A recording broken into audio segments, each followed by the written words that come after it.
સુરતના વેલંજામાં માથાકૂટ કરનાર ઇસમોની ધરપકડ કરવામાં આવી છે। યુવકો દ્વારા મિત્રોના જન્મદિવસ મનાવવામાં આવી રહ્યો હતો તે સમયે વોચમેન દ્વારા ટોકવામાં આવતા યુવકો ઉશ્કેરાઈ જઈ માથાકૂટ કરતા યુવકોની સામે ગુનો નોંધાયો હતો।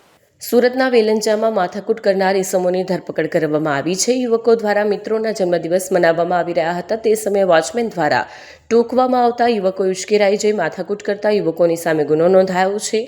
આ ઘટનામાં યુવકો દ્વારા અસભ્ય વર્તન કરવામાં આવ્યું હોવાના સીસીટીવી ફૂટેજ સોશિયલ મીડિયા પર વાયરલ થયા હતા। વાયરલ થયેલા વિડીયોના આધારે ઉત્તરાયણ પોલીસે તપાસ હાથ ધરી હતી। પોલીસે ઝડપી કાર્યવાહી કરતા યુવકોની હવા ઉતારી અને સમગ્ર ઘટનામાં સંડોવાયેલા 5 યુવકોને ધરપકડમાં લીધા છે।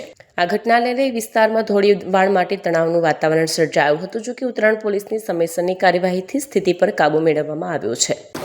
મારા દોસ્તારનો બર્થડે હતો, એમટીસીમાં અમે કેક કાપવા ગયા હતા। ત્યાં વોચમેન કાકા આવ્યા, અમને એમ કીધું કે તમે બહાર જતા રહો અને વોચમેન કાકા હતા અમે ગેરવર્તન કર્યું હતું, એ અમારી ભૂલ છે। આવી ભૂલ કોઈ ન કરતા, બીજા કોઈ આવી ભૂલ ન કરતા। કાયદામાં રહેશો તો ફાયદામાં રહેશો।